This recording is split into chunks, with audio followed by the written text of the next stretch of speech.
Hello साथियों, आप सभी का स्वागत है एक बार फिर से द शिक्षा के इस चैनल पे।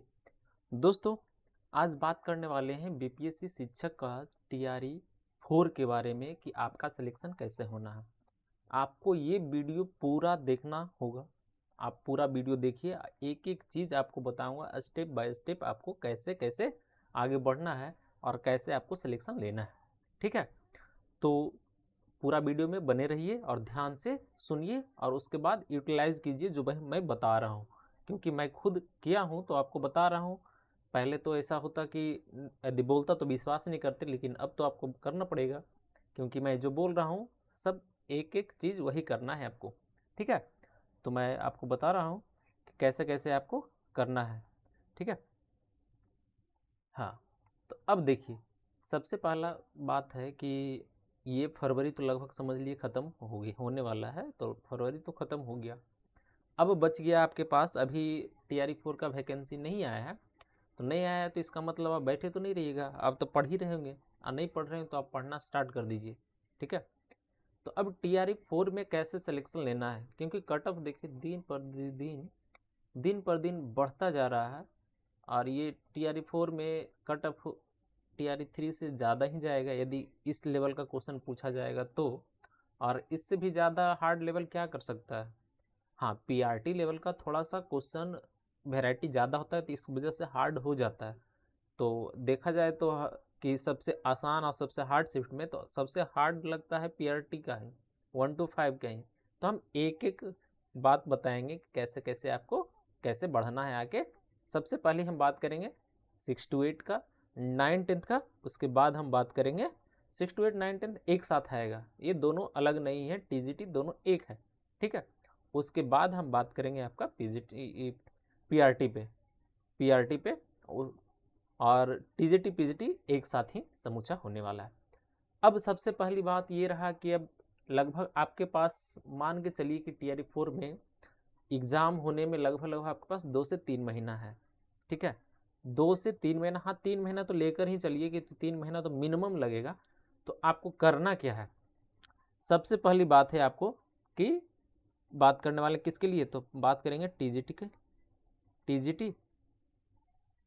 ठीक है, टीजीटी वालों के लिए जो 6 to 8 भी रह सकते हैं और 9 10th दोनों के लिए। सबसे पहला काम क्या करना है आपको, कट ऑफ को देखते हुए, क्योंकि इस बार कट ऑफ मैथ साइंस में सबसे ज़्यादा गया था। और मैथ साइंस में सबसे ज़्यादा जाने का कारण है क्योंकि मैथ में आपको गलती होने की संभावना बहुत नहीं के बराबर होता है यदि आप बना लेते हैं तो इसी कारण आपका कट ऑफ भी बहुत ज़्यादा जाता है। 6 to 8 में इस बार कट ऑफ कितना चला गया था, 6 to 8 में यदि साइंस की बात की जाए, साइंस और मैथ, तो साइंस और मैथ दोनों दोनों का गया था 92 कट ऑफ गया था, साइंस मैथ। और यही मैथ इसमें यदि देखा जाए, थोड़ा साइंस का तो कम है मैथ का, लेकिन इसमें देखा जाए तो मैथ का गया था 102, 10 नंबर का फासला। और ये 10 नंबर बहुत बड़ा होता है, समझे, बहुत बड़ा ये नंबर है 10 नंबर।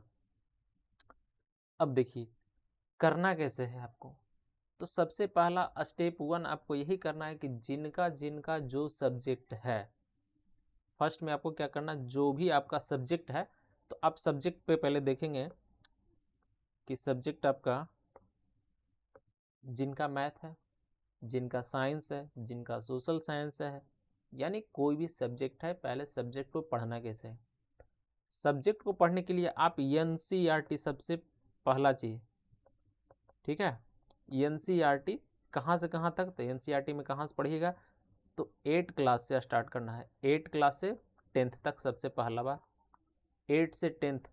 उसके बाद 6 में नहीं जाना, ये मत सोचना कि सर हम 6 से पढ़ेंगे एकदम स्टार्टिंग से, रुक जा भाई, 6 पे मत जाना। तुम 6 से 8 तक आते आते पूरा टाइम बर्बाद कर दोगे, मालूम पड़ेगा ना तो 6 से 10 तक पढ़ पाया ना 6 से 12 तक पढ़ पाया, सब बर्बाद कर देगा भाई। मेरे भाई 8 to 10th सबसे पहला काम करना, सबसे पहला 8 to 10th। हाँ, जो एकदम इनिशियल फेज में जिनको 8 क्लास पढ़ रहे हैं नहीं समझ में आ पा रहा है, मान लो कि 8 क्लास वाला पढ़ रहा है नहीं समझ में आ पा रहा, तब जाना। लेकिन हमको नहीं लगता कि कोई ऐसे टीचर होंगे, ये जो टीचर का तैयारी कर रहे होंगे उनको ऐसा दिक्कत होता होगा। 8 से 10th सबसे पहले पढ़ना है। मिनिमम कितना बार? 3 टाइम्स, मिनिमम 3 टाइम्स आपको पढ़ना पड़ेगा। ठीक है, पढ़ने का तरीका, आपको रीडिंग नहीं मारना है, एक एक लाइन में एक एक वर्ड जो होता है, जैसे उसका कुछ कॉन्सेप्ट वाला वर्ड होता है, जैसे इकोलॉजी आ गया, पारिस्थितिकी आ गया, कहीं वर्ड आ गया पारिस्थितिकी, कहीं आ गया इकोलॉजी, कहीं आ गया कोई साइंस का कोई टर्म आ गया कि सीधा बोलेगा पास्कल्स लॉ के अनुसार, यानी पास्कल के नियम के अनुसार ही। तो आपको एक एक नियम, या इकोलॉजी बोला तो इकोलॉजी का मतलब क्या होता है, पारिस्थितिकी का मतलब क्या होता है, एक एक वर्ड का मतलब पता करते हुए आगे बढ़ना है। ठीक है, क्योंकि एनसीईआरटी आपको दिखता है भले कि एनसीईआरटी दिख रहा है कि बस ज़्यादा तो है नहीं, 10 चैप्टर है, जल्दी जल्दी पढ़ लो, तो दिखता है वो ऐसा, लेकिन उसमें वर्ड केवल दे देता है, उसके बारे में एक्सप्लेनेशन नहीं रहता, तो उसको खुद से आपको जानना होगा एक्सप्लेनेशन। एक बताओ, एनसीईआरटी सबसे पहले स्टार्ट करने से पहले जो एनसीईआरटी अभी जो चल रहा है पीडीएफ से जो पढ़ पा रहे होंगे, तो आप गलत जा रहे हैं। पीडीएफ देखिएगा 2019 यानी कि कोविड से पहले वाला जो बुक चल रहा था ना, उसी बुक से पढ़ना है, क्योंकि कोविड के बाद का बुक क्या हुआ, बहुत पतला हो गया, कॉन्सेप्ट बहुत कम गया, तो बहुत कम गया, लेकिन क्वेश्चन तब भी आता है उसी से ही, पीछे वाले से आ रहा है क्वेश्चन। ठीक है, अभी वाले से मत कोशिश करना, अभी जो चल रहा है स्कूल में चल रहा है वो चलने दो, वो चलने दीजिए, उससे कोई दिक्कत आपको नहीं होना चाहिए। आपको तैयारी लेकिन करना है पुराने वाले बुक से, जो मोटे बुक होते थे। ठीक है, पुराने वाली बुक से तैयारी करना है। तो एनसीईआरटी का आपको 8 से 10 क्लास में कितना टाइम, तो 3 टाइम्स मिनिमम पढ़ना है इसको, 3 टाइम्स। 1 टाइम में तो भाई क्या होगा, 1 टाइम में आप बस उसको एक बार ओवरव्यू दे पाओगे, लेकिन जब 3 टाइम्स जाएगा तो माइंड में कुछ ना कुछ आ जाएगा, स्टॉक हो जाएगा। ठीक है, अब बोल कि हुआ कि हाँ 8 to 10 हमको तो पढ़ लिए अच्छे से, अब हमको कोई दिक्कत नहीं है। तो जिनको फिर दिक्कत नहीं है वो फिर जाइएगा ऊपर क्लास, वो ऊपर क्लास 11th और 12th तब जाकर टच करना, अदरवाइज बिना 8 to 10 का वह 11 12 टच ही मत करना भाई, एकदम मत करना टच ऐसे। ठीक है, यदि ये हो जाता है तब ये करना कि कुछ क्वेश्चन इससे भी आते हैं, 11 12 से भी कुछ क्वेश्चन रहते हैं। ठीक है, तब कुछ के फेरा में मैक्सिमम को मत गवाना, इसलिए पहले मैक्सिमम 8 to 10 करना, उसके बाद 11 12 करना। ठीक, मिनिमम 11 12 को भी जब करना है, जब हो जाएगा तो इसको भी मिनिमम 2 टाइम्स करना, यदि टाइम रहा तो 3 टाइम्स भी करना। ठीक, अब बात हुआ ये किसके लिए था, तो ये 6 to 8 और 9 10 दोनों के लिए, दोनों के लिए है मैथ वाले। अब इसको तैयारी कैसे करना, सबसे पहले अब पढ़ोगे तो पता नहीं लगेगा भाई कि एनसीईआरटी से कौन सा क्वेश्चन से आ जाएगा, किस तरह का क्वेश्चन आएगा। तो उससे भी पहले एक काम और करना है, और ये सबसे इम्पोर्टेंट है। जब तुम युद्ध लड़ने जा रहे हो तो तुमको पता होना चाहिए कि युद्ध में कैसा कैसा आदमी है। तो इसके लिए आपको करना क्या है कि सबसे पहले टीआरई 1 से लेकर 3 तक जो भी एग्जाम हुआ है सभी का क्वेश्चन पेपर सॉल्व करो, सभी का क्वेश्चन पेपर सॉल्व करो, सोल्व द क्वेश्चन पेपर। ठीक है, क्वेश्चन पेपर आए या ना आए, सबका एक बार क्वेश्चन एक बार कम से कम सॉल्व कर लेना है, कुछ नहीं तो आंसर देखकर ही सही, कहीं से सही। इससे आइडिया लग जाएगा कि ठीक है हमको ये क्वेश्चन पूछा गया, यानी कि इस चैप्टर से पूछा गया, तो कैसा क्वेश्चन पूछा गया या किस तरह का क्वेश्चन आ रहा है। और ऑप्शन वाइज हर एक ऑप्शन पढ़ना है। क्वेश्चन सॉल्व करने का तरीका आपको तीनों चार जो भी 5 क्वेश्चन होता है वो तो 2 एक होता ही है, none of this all of the above, लेकिन इसके अलावा जो भी है उसको भी ध्यान से एक एक पढ़ना भाई, क्योंकि यही क्वेश्चन बाद में फंसाएगा। अभी तो तुम्हारे पास आंसर रहेगा तो तुमको कोई दिक्कत नहीं है, लेकिन जब वही एग्जाम हॉल में जाओगे तो ये ऑप्शन फंसाएगा। इसलिए ऑप्शन भी पढ़ना है, तब बारीकी पता लगेगा कि क्वेश्चन किस तरह पूछा जा रहा है और क्या फंसा सकता है हमको। ठीक है, उससे उसके बाद एनसीईआरटी पढ़ना स्टार्ट करना, जब तक टीआरई 1 से 3 तक खत्म नहीं करे टीए मत छूना। ये करने के बाद एनसीईआरटी पढ़ना स्टार्ट करना, तब तुमको क्वेश्चन भाई मिलेगा ना, तब पता लगेगा अच्छा इस चैप्टर से मिला है क्वेश्चन, तो कैसा तरह का पूछा है, किस वे में लिखा हुआ है और किस तरह से पूछा है। यही स्मार्ट पढ़ाई है। झूठ मूठ पढ़ते रह जाओगे भाई, साल भर 2 साल पढ़ते रह जाओगे, नहीं रिजल्ट होगा इस तरह यदि पढ़ोगे केवल पढ़ने से। आपको ये गौर करना होगा कि हाँ कम टाइम में हमको कैसे पढ़ना है ये जी। ठीक, तो इससे होगा क्या कि जो भी सब्जेक्ट का जो भी को रहता था, सब्जेक्ट का यानी कि 80 मार्क्स का आपका काम हो चुका है। 80 मार्क्स का जो रहता था ना, 80 मार्क्स का काम हो गया। 6 to 8 है तो 40 मार्क्स का, और या 9 10 है तो सीधा 80 मार्क्स का आप पढ़ाई कर चुके हैं। तो 80 में कुछ नहीं तो कम से कम 70 तो आएगा भाई, 70 नहीं 65 तो आएगा। ठीक है, मैथ वाले हैं तो कम से कम 70 आएगा, बाकी अदर है तो सब 65 आएगा, 60 आएगा। चलो 60 मान लेते हैं, 60 ही आया, ठीक 60 ही आया, कोई दिक्कत नहीं है। अब बात रहा 40 मार्क्स का, जिसमें सब मिला हुआ है। तो सब मिला हुआ है तो उसमें तो फायदा है, जो मैथ से है उनका मैथ उसमें 5 क्वेश्चन रहेगा, जो साइंस से है साइंस में 5 क्वेश्चन रहता है, जो SST से है सोशल साइंस से हिस्ट्री है जो भी है उससे 5 क्वेश्चन रहता ही है। तो उनका तो वो चीज उसमें है। बाकी मेन बचता है कि आपको साइंस थोड़ा बहुत रहेगा 5 क्वेश्चन, 3 से 4 क्वेश्चन रहता है, हिस्ट्री भी वही 3 से 4, सब कुछ 3 से 4 3 से 4 है। इसके लिए क्या करना है, जो मैथ से है तो मैथ और साइंस दोनों पढ़े होंगे तो उनको मैथ और साइंस दोनों बनेगा, सोशल साइंस नहीं बनेगा उनसे। बनेगा तो सोशल साइंस यदि नहीं बन पा रहा है तो उनके लिए आप क्या कीजिए, हिस्ट्री के लिए आप 1857 से लेके 1947 तक का जितना विद्रोह हुआ उनमें शामिल जो लोग थे उनके बारे में जान लीजिए, जो इंडिया से रिलेटेड है, इंडिया के क्रांतिकारी हैं, उनको बस आपको पढ़ना है। जैसे महात्मा गांधी के बारे में पढ़ना है, जहाँ कहाँ सत्याग्रह हुआ तो उनके बारे में पढ़ना है कि हाँ कौन कराएं कैसे हुआ। और वो आपको पता कैसे लगेगा कि क्या पढ़े सर, उसमें भी तो है कि 1857 से लेके 1947 तक तो दुनिया भर का है। तो यही आप जब TRE 1 से 3 तक आप सेट जब बनाइएगा, वो क्वेश्चन करिएगा तो आपको पता लग जाएगा, वहाँ से अनुभव फील आएगा कि कहाँ से किस तरह का क्वेश्चन पूछा जा रहा है। और जब आप पढ़िएगा तो उसको उसी वे में फिर पढ़िएगा तो आपको एक माइंडसेट रहेगा कि हाँ इस तरह से क्वेश्चन पूछा जा रहा है तो इसी तरह का हमको पढ़ना है। ठीक, हिस्ट्री के लिए। ज्योग्राफी के लिए जिनको ज्योग्राफी नहीं आता है वो बस आपको NCERT पढ़ने मत बैठ जाना भाई, 5 नंबर के लिए NCERT पढ़ने मत बैठ जाना, पूरा टाइम बर्बाद कर दोगे।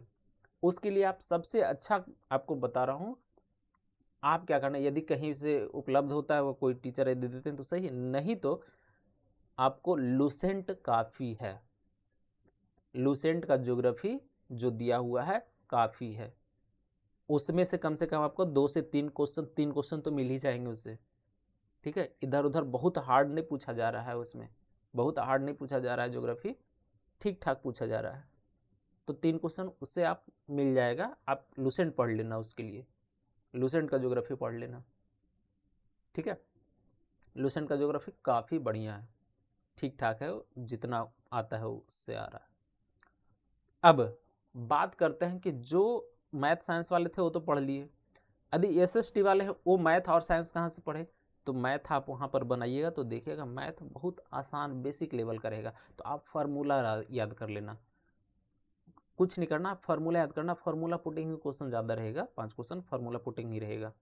आप बनाइएगा तो देख लीजिए, हाँ कुछ कुछ मेथड रहा तो मेथड देख लेना है, बट ज़्यादा चांस रहता है फार्मूला पुटिंग ही है सब। और साइंस के लिए क्या करना, तो साइंस के लिए भी आप NCERT पढ़ने मत बैठना, साइंस के लिए आप सीधा क्या करना, लूसेंट वाला साइंस पोर्शन पढ़ लेना है, जो भी उसमें है बायोलॉजी ये दुनियादारी, फिजिक्स केमिस्ट्री बायो पढ़ लेना है, 5 क्वेश्चन रहेगा उससे ज़्यादा नहीं। आप तो ऐसे भी 5 क्वेश्चन रहेगा तो कर लेना है, उससे ज़्यादा नहीं। अब बात करते हैं कि उसमें यही 3 चीज़ रहेगा, मैथ रहेगा, साइंस रहेगा, उसके बाद सोशल साइंस में जो भी पोर्शन है वो रहेगा। मेन चीज़ 40 मार्क्स में आपको उठाने में किसी से आगे बढ़ना है तो उसमें आपका रहेगा करंट अफेयर, बहुत बड़ा रोल करता है करंट अफेयर, क्योंकि करंट अफेयर पकड़ाया भाई तो पूरे के पूरे नंबर दे के गया, नहीं पकड़ाया तो खत्म, ऊपर से चला जाएगा, खत्म ही समझ लो, खत्म हो गया तुम्हारा नंबर। तो अब करंट अफेयर के लिए क्या करना है, तो करंट अफेयर के लिए आप अभी से कुछ मत ज़्यादा किया करो, अभी टाइम बर्बाद मत करो करंट अफेयर पे। जब एग्ज़ाम डेट रहे, एग्ज़ाम डेट से 1 वीक पहले क्या करना है, SPD और कोई और भी आता है बुक, उससे लास्ट देखना रहता है वन लाइनर रहता है, 800 क्वेश्चन, 1000 क्वेश्चन वन लाइनर।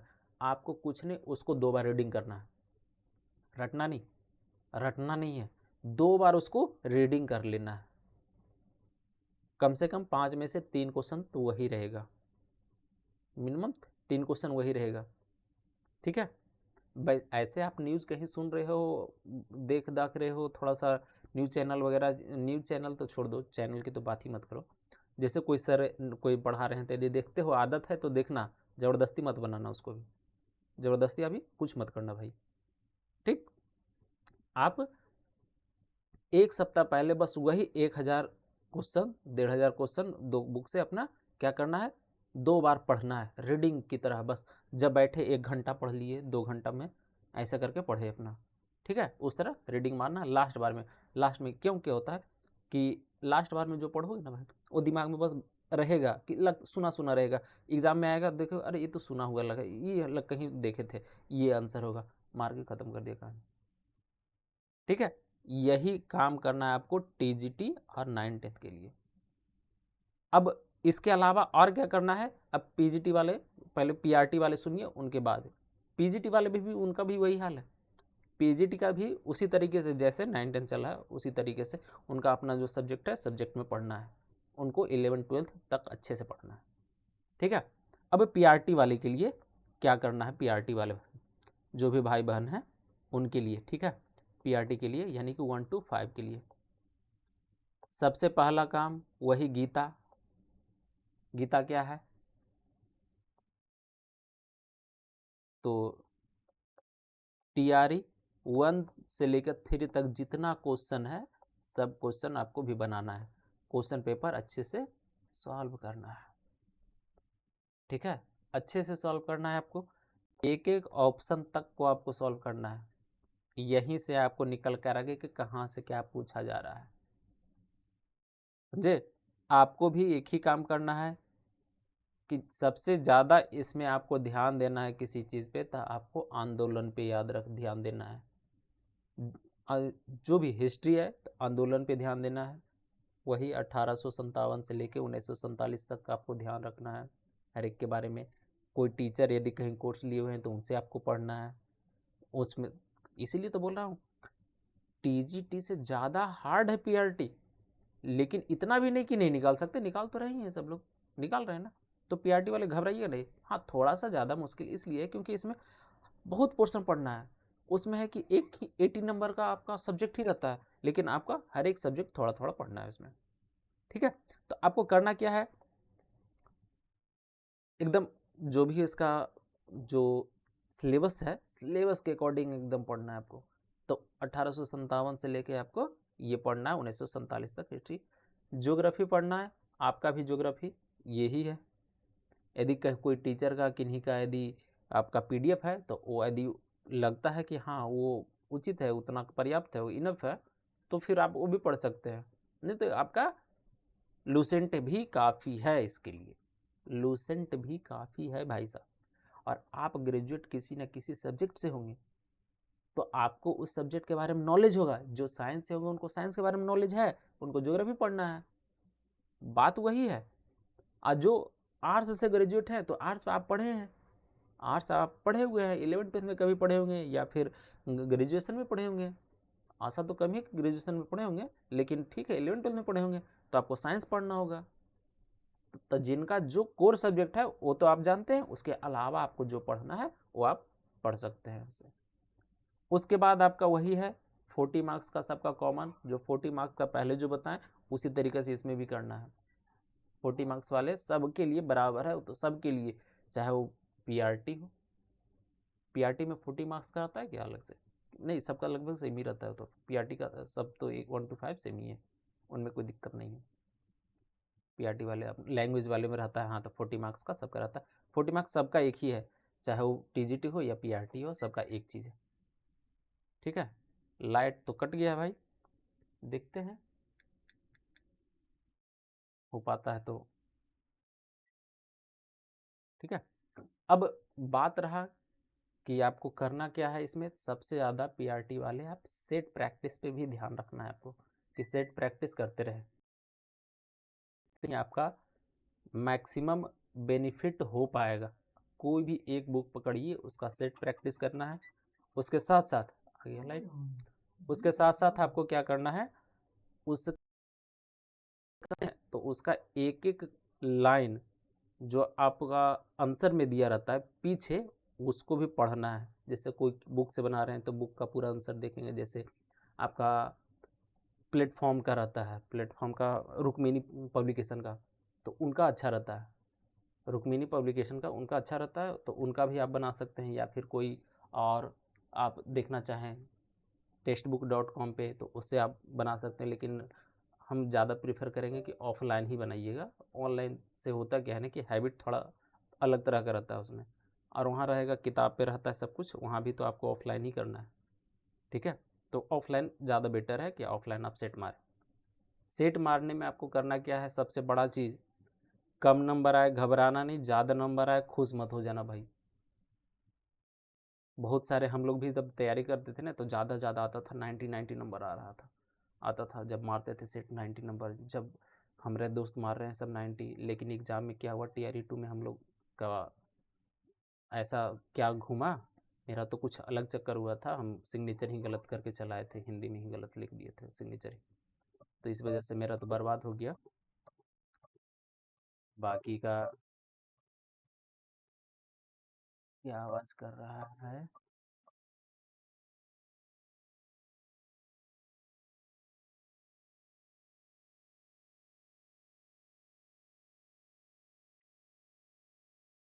ठीक है, तो आपको जब भी सेट मारना है तो सेट में भी वही करना है, आपको धैर्य रखना है। 5 सेट 4 सेट खराब होगा तो होने दीजिएगा, कोई दिक्कत नहीं है। ठीक, फिर धीरे धीरे आपको 1 महीना सेट मारते मारते आपको होगा, तब लगेगा कि हाँ इम्प्रूवमेंट हो रहा है। तो सेट भी मारना है तो आपको वही करना है, एक सेट मारना है, लेकिन उसके बाद आपको 2 घंटा उस पर देना है। सेट मारने के बाद आपको 2 घंटा मिनिमम देना है। कहाँ गलत हुआ, क्या हुआ, नहीं हुआ, आपको देखना पड़ेगा उसमें। ठीक है, चलिए, बाकी कोई दिक्कत होता है तो फिर कमेंट कर कर बताइए क्या दिक्कत है, उस अनुसार आपको हम फिर से बताएंगे क्या करना है नहीं करना है। ठीक है, तब तक के लिए थैंक यू, जय हिंद।